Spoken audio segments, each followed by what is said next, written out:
Eu preciso que você abra a sua Bíblia rapidamente. Primeiro livro dos Reis, capítulo de número 3, verso de número 9. Primeiro livro dos Reis, capítulo 3, verso de número 9. Diz assim a palavra do Senhor. Se você está sem Bíblia, está no telão. A teu servo, pois, dá um coração entendido para julgar a teu povo, para que prudentemente discina entre o bem e o mal. Porque quem poderia julgar a este teu tão grande povo? Feche seus olhos. Senhor nosso Deus e Pai, em nome de Jesus, eis aqui a tua palavra. Usa-me, ó Deus, como um canal de bênção. Em nome de Jesus, em nome de Jesus. Amém. Glória a Deus. Amém. Bom, quando nós vamos analisar a história dos personagens bíblicos, descobrimos que elas são muito distintas, muito peculiares, muito particulares. E nós estamos aqui no início do reinado e do ministério de Salomão. O capítulo 3 é um momento muito especial para Israel. Davi acaba de morrer, né? E Salomão, seu filho, ele vai assumir o trono. E todos têm nele uma grande expectativa. Será que ele vai corresponder? Ele é filho de um adultério, na verdade é o resultado, né, de um adultério, porque sua mãe, Batseba, né, teve ou perdeu um menino no relacionamento com Davi.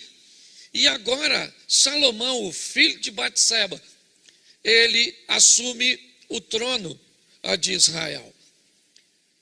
Ele começa demonstrando qual vai ser o seu estilo de administração, enquanto seu pai governou por força, a força da espada. Salomão, me parece que opta por uma estratégia diferente. Ao invés de ir para o campo de batalhas para lutar contra os inimigos, ele é rico, ele é bonito e ele é inteligente. Adjetivos praticamente impossíveis de se depositar no homem. Normalmente o homem, principalmente, ou ele é bonito, ou ele é inteligente, certo? E é mais fácil a senhora conseguir um homem feio e burro do que bonito e inteligente, e ainda mais rico. Então a estratégia, me parece, que de Salomão é se casar com a filha de seus inimigos, fazer com que seus adversários se aparentem com ele, né? Acabam se aparentando. E é isso que o capítulo 3 começa a se revelar, que Salomão vai tornar-se parente do faraó do Egito e trazer a filha do faraó para estar com ele. O texto em que nós lemos é um pouquinho mais à frente, onde Salomão, ele vai levar uma oferta, um holocausto em Gibeon, e ele vai fazer um sacrifício, e em sonhos, o verso 15 faz questão de dizer que foi um sonho. Salomão pede a Deus sabedoria. Ele diz: Senhor, me dê sabedoria para que eu possa discernir e tomar posse dessa grande responsabilidade que é guiar esse teu povo. É isso que Salomão está pedindo. Porém, nós precisamos ficar atentos de que quem pede chuva precisa estar apto a lidar com a lama. Nós precisamos ter muito cuidado com aquilo que pedimos. E temos o entendimento do que vamos receber por resultado do que pedimos. Quando nós olhamos Salomão pedindo sabedoria, o que ele vai receber de Deus? Problemas. Ok? Quando ele pede sabedoria, a única maneira principalmente de Israel, saber se está diante de um homem sábio, é ver como ele é capaz de gerenciar, né, ou administrar, ou equacionar problemas. Então, nós temos aqui nesse capítulo duas coisas muito interessantes. Como é que nós vamos receber as coisas de Deus? A primeira, no exemplo de Salomão, pedindo. Aquele que pede, recebe. Aquele que busca, acha. Aquele que bate, abrir-se-vos-á. Porém, logo em seguida, a partir do verso 16, coloca para mim, por favor, nós temos outras maneiras, ou mais uma maneira, pelo menos aqui, de descobrir como é que vamos receber as coisas. O texto diz: então vieram duas mulheres prostitutas ao rei e se puseram perante ele. Preste atenção, porque essas mulheres, nós vamos ver já já, elas ficaram grávidas. E pela profissão que exercia, a prostituição, tudo indica que é uma gravidez que não foi programada, que é uma gravidez que não era do interesse delas. Mas elas pediram para ficar grávida, mas elas não queriam ficar grávida. Salomão queria ser sábio e pediu sabedoria. As mulheres não queriam ter filhos, mas tiveram. O filho delas iria atrapalhar a sua profissão, o filho delas ia atrapalhar a sua vida. Seria um menino que cresceria sem pai. Por que é que elas pediram o filho então? E você deve estar me perguntando, mas pastor, elas não pediram. Elas ficaram grávidas sem querer. Isso não é verdade. Elas ficaram grávidas porque quiseram ficar grávidas. Que a única maneira de não ficarem grávidas era não se relacionarem sexualmente. Quando essas mulheres se relacionam, elas não estão pedindo verbalmente algo, mas elas estão agindo de uma forma que ela está trazendo para a vida delas o risco de uma gravidez. O que a Bíblia me parece mostrar-nos aqui é que muitas vezes vamos obter coisas oriundas de nossa petição, de nossa verbalização, de nossas palavras, de nosso discurso, mas muitas vezes nós vamos obter e receber coisas da vida por nossas ações, por nossas escolhas. Elas não queriam ficar grávidas, mas ficaram. Tem muita gente aqui hoje não querendo viver o que está vivendo. Mas por que é que estão vivendo? Porque pediram? Sim, não verbalmente, mas sim com ações. Ah, eu não pedi isso. Pediu. Eu não pedi um casamento desse. Você não pediu com suas palavras, mas pediu com suas ações. Você não pediu para ser traído. Não pediu com suas palavras, mas pediu por suas ações. Você não pediu para viver uma crise financeira. Não pediu com suas palavras, mas pediu com suas ações. Note que enquanto Salomão recebe sabedoria porque pediu, as mulheres também recebem os filhos, ou o filho porque pediram. Só a maneira de fazer a petição é que mudou. Muitas pessoas, quando vão avaliar suas próprias situações, elas não conseguem entender o que estão vivendo, porque acham que não pediram para viver. Então Deus é injusto, a vida é injusta, o sistema é injusto. Por quê? Porque você não pediu. O que você precisa olhar é que existe mais de uma maneira de pedir. E essas mulheres, elas vão ter que lidar com isso. O texto fala, na verdade, aqui hoje, de oportunidades. O texto diz que tinham duas mulheres. O texto diz que as duas estavam grávidas. O texto diz que as duas eram sozinhas. O texto diz que as duas tiveram meninos. Mulheres prostitutas, grávidas, solitárias e tiveram meninos. Me parece que o interesse bíblico é falar de oportunidades, porque as duas mulheres recebem a mesma oportunidade. Aqui o filho aponta para o futuro, como em muitas passagens bíblicas, como hoje, o que representa o nosso filho, a próxima geração, o que representa o nosso neto, a geração posterior ao nosso filho. Muitas vezes, quando a Bíblia fala de filhos, ela está apenas apontando para o futuro, com o propósito de mostrar que, se treinarmos a próxima geração, se fazermos com que o nosso teto se torne o piso da próxima geração, uma plataforma para arremessarmos eles, ao seu futuro, fica mais fácil. Quando olhamos para isso, é importante nós observarmos algumas coisas. Por quê? Porque as duas não quiseram ficar grávidas, mas ficaram porque mandaram para a vida uma mensagem. Então, elas receberam. São prostitutas e por isso não queriam. Estão sozinhas. Ganharam meninos.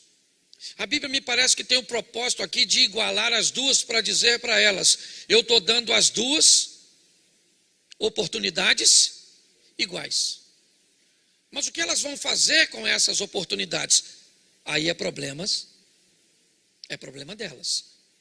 Elas recebem a mesma oportunidade. Está todo mundo sentado aqui ouvindo a mesma palavra. Está todo mundo aqui diante do mesmo Espírito. Todas as pessoas que estão recebendo, neste momento, estão em pé de igualdade, em sua maioria. O que vai fazer diferença num culto desse, pastor? O que as pessoas vão fazer com a oportunidade que estão recebendo aqui. O que faz diferença é isso. Um culto que é extraordinário e muda a vida de uma pessoa é altamente insignificante para outra pessoa.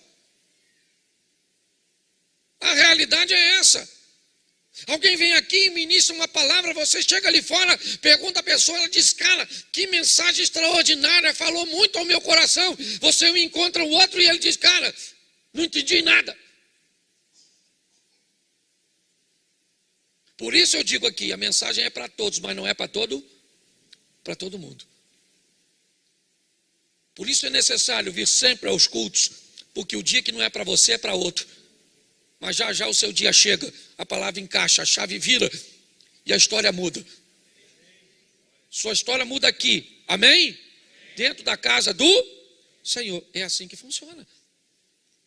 As mulheres estão grávidas, é verdade.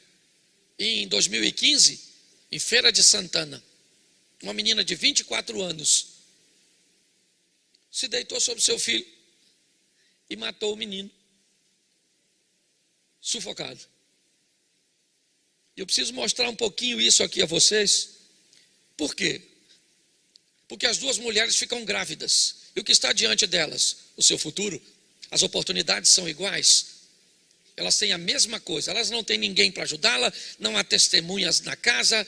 Provavelmente uma ajudou ou auxiliou a outra, no seu trabalho de parto. A diferença de idade dos meninos são apenas de 3 dias. Isso é imperceptível. Não dá para perceber, é muito pouco. Porém, me parece que uma tragédia anunciada estava para acontecer. Talvez a falta da habilidade de uma daquelas mulheres fazia com que ela não tivesse muita habilidade para cuidar de crianças. O texto em que nós vemos narrado, 95% dele. Deixa eu mostrar para vocês aqui, porque eu tenho tempo. Bota o verso 17. E disse-lhe uma das mulheres: ah, Senhor meu, eu e essa mulher moramos numa casa e tive um filho morando com ela naquela casa. E sucedeu que ao terceiro dia depois do meu parto, também esta mulher teve um filho. Estávamos juntas, estranho nenhum estava conosco na casa, senão nós ambas naquela casa. E de noite morreu o filho desta mulher, porquanto se deitara sobre ele. E levantando-se à meia-noite, me tirou meu filho do meu lado, dormindo a tua serva, e o deixou no seu seio, e a seu filho morto deitou no meu. Presta atenção, que história é essa? Como é que essa mulher está dizendo, olha, ô Salomão, deixa eu falar, eu tive um filho, essa mulher também teve, não tinha ninguém na casa, aí, deixa eu explicar ao senhor, o filho dela estava lá, ela vira em cima do filho, sufoca, mata o filho dela, aí ela vem cá na minha cama, eu estava dormindo, escute só, eu estava dormindo, disse ela, tu leu, aí ela pegou o meu filho vivo, levou para lá, trocou os acessórios e pegou o dela morto e botou no... Que mulher é essa que viu tudo isso dormindo?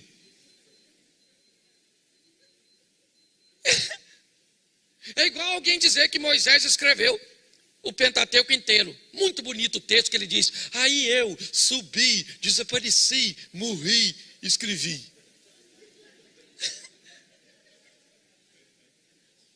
Como é que o cara... Tem um povo muito esquisito. Mas deixa quieto. Pastor, o que esse texto quer dizer? É simples. O texto quer dizer apenas que essa mulher, antes de matar o filho, já vinha com esse tipo de comportamento. E a colega dela falou, menino, não deita assim, criança é muito frágil, você vai sufocar esse menino, olha, não faz assim, não é assim que lida com criança, você não tem habilidade. Quando ela descreve o que aconteceu, mesmo dormindo, por que é que ela descreve? Porque aquilo já era uma tragédia anunciada.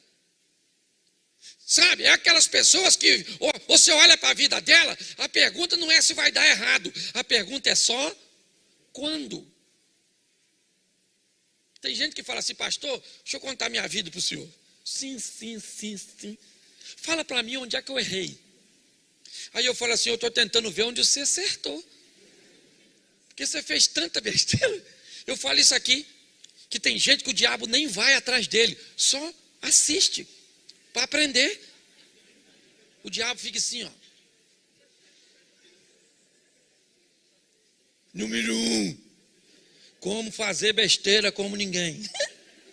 Olha, pastor, tem gente que faz tanta besteira que o diabo é aluno. Você está rindo, cuidado que pode estar rindo de você. Mesmo. Quando nós olhamos, é isso que nós vemos. O que nós vemos é alguém que recebeu uma oportunidade extraordinária, mas vai jogar a oportunidade fora, porque não sabe lidar com o futuro, não sabe administrar aquilo que lhe foi entregue nas mãos.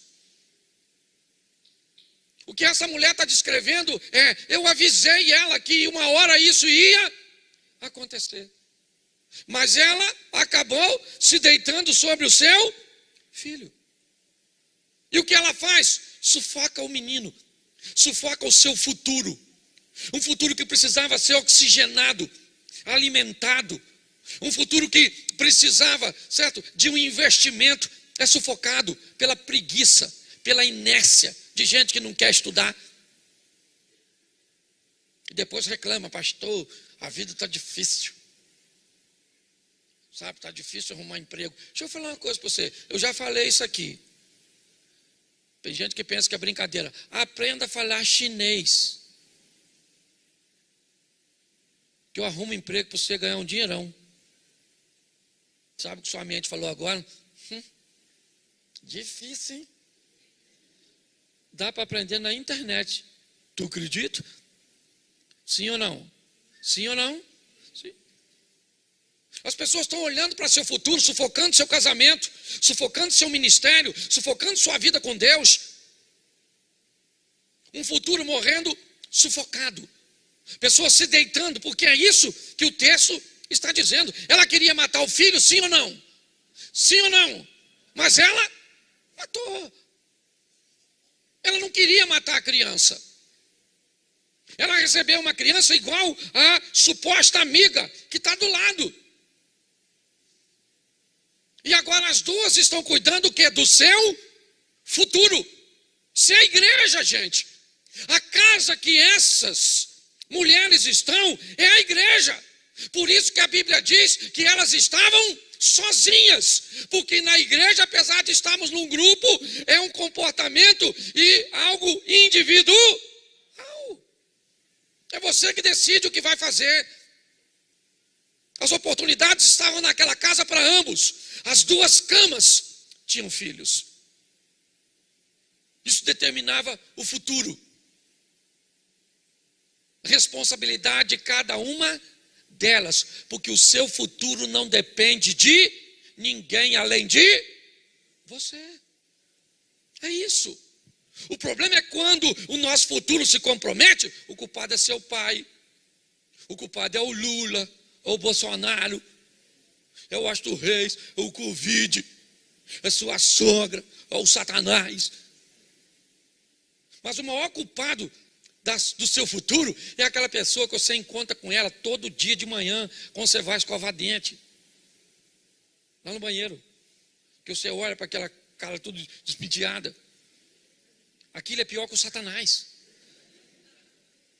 Se agir de forma errada, destrói a sua e depois ainda faz você botar a culpa nos outros.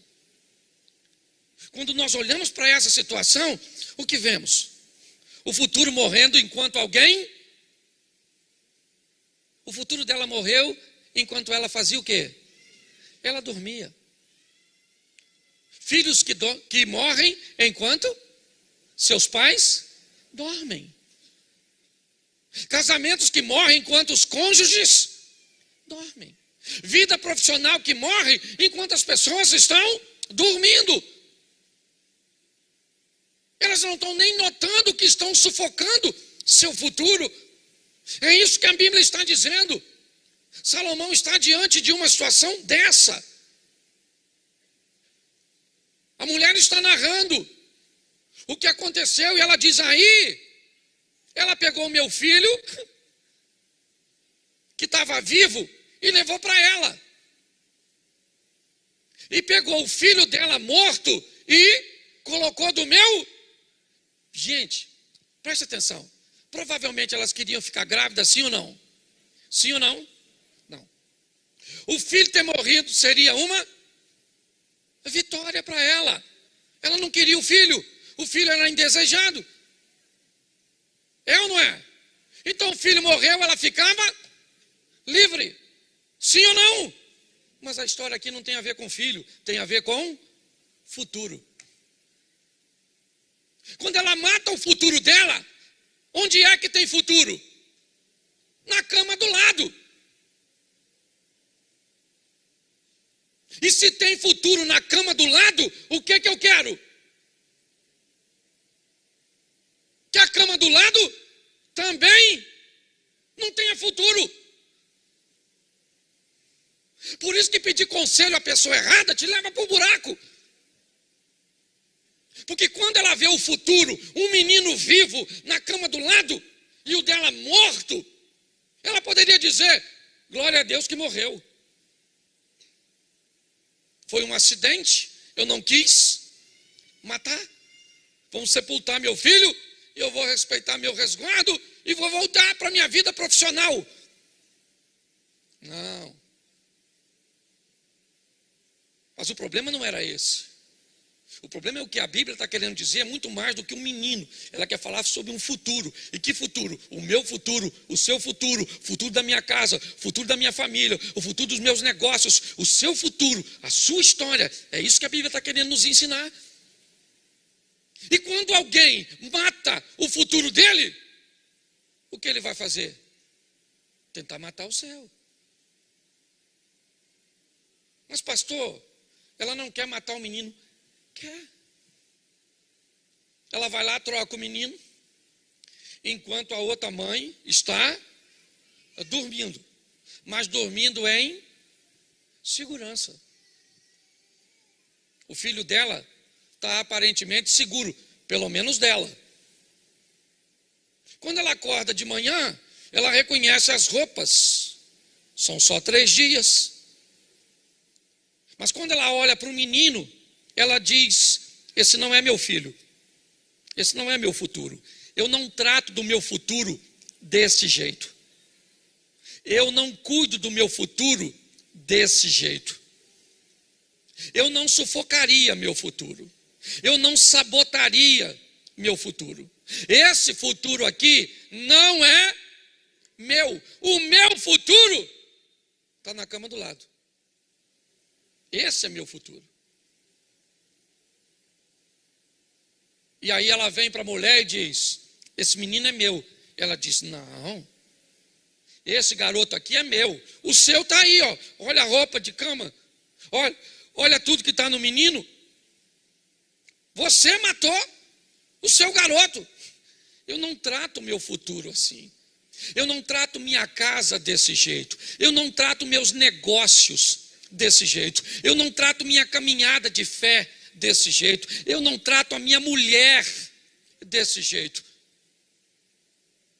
Mas foi sem querer.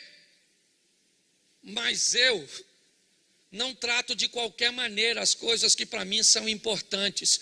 Esse futuro não é meu.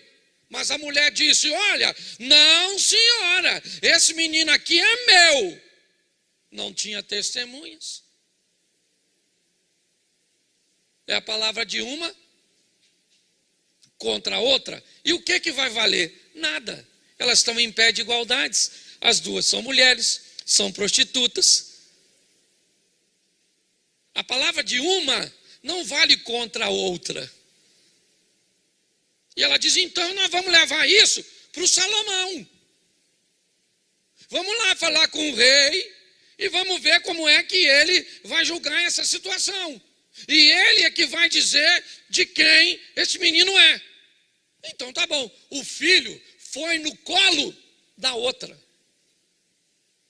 90% dessa história, porque não dá para eu ler tudo, é narrada pela mãe. A outra mulher só diz 2 frases, só. A primeira, verso 22, coloca aí. Então disse a outra mulher: não, mas o vivo é meu filho, e teu filho, o morto. Esse texto aí que eu li para você, foi dito para a mulher que não é mãe do menino. Ela está afirmando na frente do Salomão: não, certo? O filho vivo é meu, o teu filho é o morto. E aí a outra tenta se defender, mas sem sucesso, porque as duas não têm credibilidade.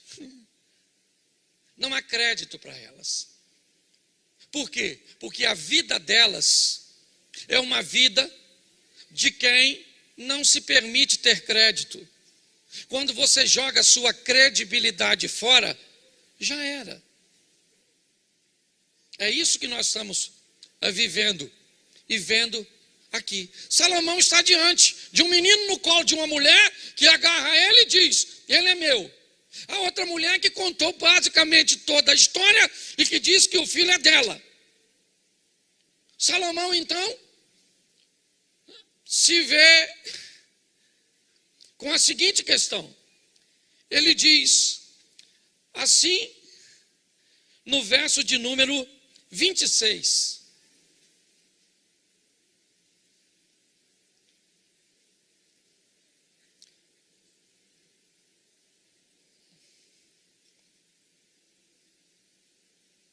Bota o 25, por favor. Então disse o rei: dividi em 2 partes o menino, dai a metade a uma e metade a... Salomão disse: bom, já que a gente não sabe quem é a mãe, vamos fazer o seguinte: já tem um menino morto, vamos pegar e vamos matar o outro garoto. Divide o menino no meio, dá metade para uma e metade para outra. Presta atenção no 26. Mas a mulher cujo filho era, o filho era, presta atenção, a mulher cujo filho era vivo, falou ao rei. Olha o que ela disse: ah, senhor meu, dá-lhe o menino, e por modo nenhum porém a outra disse o quê? Nem meu, nem teu, nem meu seja. Dividiu antes. Presta atenção. Quem é essa mulher que disse isso aqui? A mulher que tinha matado o seu? Matado o seu? Quem é a mulher que disse assim, ó, entrega o filho vivo para ela? É a mulher cujo filho estava? A mulher que o filho estava vivo mandou Salomão entregar o filho vivo para outra. A mulher que matou o filho mandou Salomão. Ela queria o filho da outra? Ela queria o filho da outra? O que ela queria? Que a outra não tivesse filho. Porque quem não tem futuro quer matar o teu. Quem não tem futuro, quem vive um casamento ruim, quer que o seu fique ruim também. Quem tem uma situação financeira, gente, pastor, o senhor não pode falar isso. Eu falo. Tem uma história de que Satanás estava ensinando os seus discípulos que o homem está mais preocupado em fazer o mal para o outro do que o bem para ele mesmo. E para ilustrar isso, Satanás falou para seus discípulos: eu vou me materializar como um homem, eu vou me aproximar daqueles dois amigos e vocês vão aprender uma lição. Se materializou, chegou perto dos dois amigão que estavam conversando e disse para um deles: eu sou seu anjo da guarda. E ele disse: que legal. Ele disse: eu vim aqui para satisfazer o seu desejo, me peça o que você quiser. Aí ele falou: sério? O diabo, né, em imagem de anjo, disse: isso, sério, pode pedir. Aí ele falou: só preciso te falar uma coisa antes de você pedir. Tudo que você pedir, o seu amigão aí, ó, vai ganhar o dobro. Aí ele falou: o que eu pedi e ganho o dobro? Se eu pedir 50 milhões e ganha 100? Se eu pedir uma mulher e ganha 2? Pode pensar? O Satanás falou: pode, fica à vontade. Aguça a mente. E ele falou: ah, gente, sei o que eu quero ficar cego de um olho. Porque meu amigo vai ganhar em dobro. Fica dos dois. Mas melhor do que... Você está rindo, gente? A Bíblia está aqui falando comigo e com você. Algo que é muito, mas muito, muito, certo? Ela não queria o menino. Ela só queria que a outra não tivesse. Mas você sabe por que o menino viveu? Porque a mãe amou. Amou quem? Amou quem? E quem é o menino? O futuro. O que a Bíblia está dizendo para mim e para você: ame seu futuro. Olhe para lá, veja onde você vai chegar, porque você vai chegar, porque Cristo é contigo. Olhe para o seu futuro. Gente, tem gente que, às vezes, tem o cara, por exemplo, que o futuro dele é bom. Acaba o dia de trabalho, o que ele pensa? Vou para casa, maluco. Mulher maneira, uns filhos legais, descansar, comer uma boa comida. E o cara que olha para o futuro dele depois do dia de trabalho? Diz: vou para casa. Aquela praga daquela mulher. Aqueles meninos que são cão chupando manga. A comida ruim que são cão. Ah, eu vou passar no boteco. Tomar uma anestesia. O que a Bíblia está dizendo para mim e para você? Primeiro, você é responsável pelo seu futuro. Cuide dele. Ame seu futuro. Porque a primeira coisa, quando Salomão falou: mata o futuro, o que a mulher falou? Não! Dá esse futuro para ela, mas ela não sabia cuidar de futuro. Se dá o menino para outra, a outra matava o futuro também. Ela não queria. Ela só queria que o outro não tivesse. Oh, gente, isso acontece na igreja. Você acredita que às vezes tem líder religioso que fica chateado da nossa igreja estar cheia? Porta larga, igreja preta, Satanás está lá.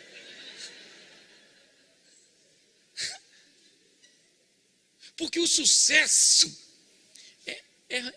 gente, e não ri não que nós pensa isso. Esse dia está eu olhei uma foto minha no Instagram, aí logo depois passou uma outra de um amigo meu, 5 vezes mais curtido. Falei, não, isso é uma afronta. E você acha que eu queria ganhar a mesma curtida que ele? Eu só queria que ele não ganhasse. Você está rindo de mim? A diferença entre eu e você é que eu tenho coragem de falar. Ô, gente, se nós não vigiarmos, é ou não é? É claro. Ou será que é só eu? Se for só eu, boto uma cruz aqui, crucifica eu também, que eu sou ruim demais da conta.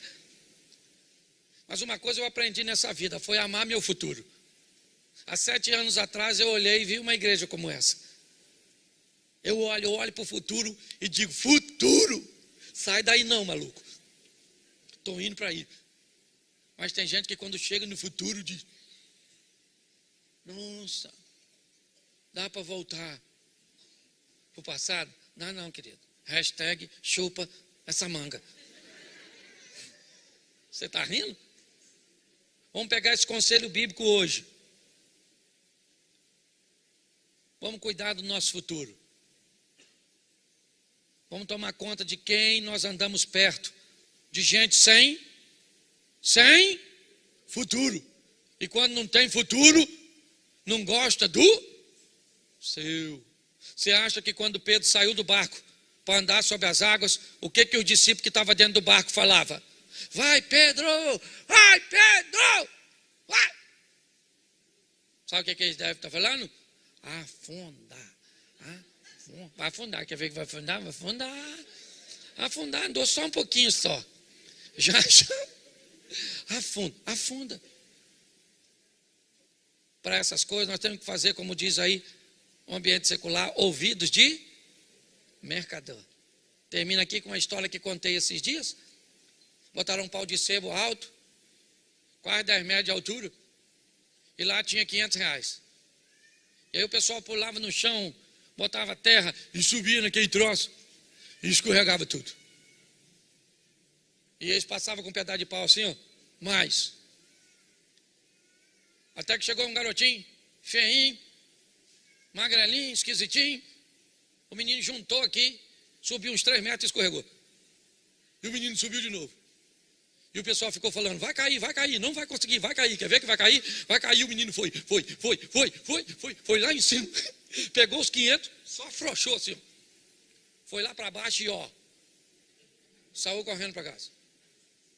Aí tinha uma equipe de reportagem, cobrindo a situação, correu para casa do garoto, falou com o pai dele, aqui que mora o menino, o magrelinho que pegou os 500, ele falou, aqui mesmo, ele está aí? Ele falou, tá lá dentro. Posso falar com ele? Ele falou, pode não.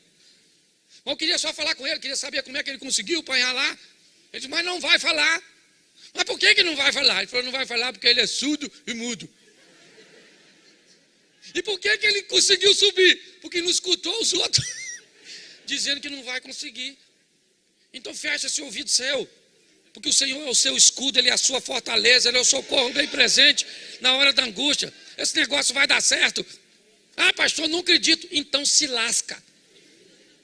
Ah, para mim não vai dar, não. Então vai embora. Para quem vai dar certo aí, levanta a mão. Isso aí. Glória a Deus.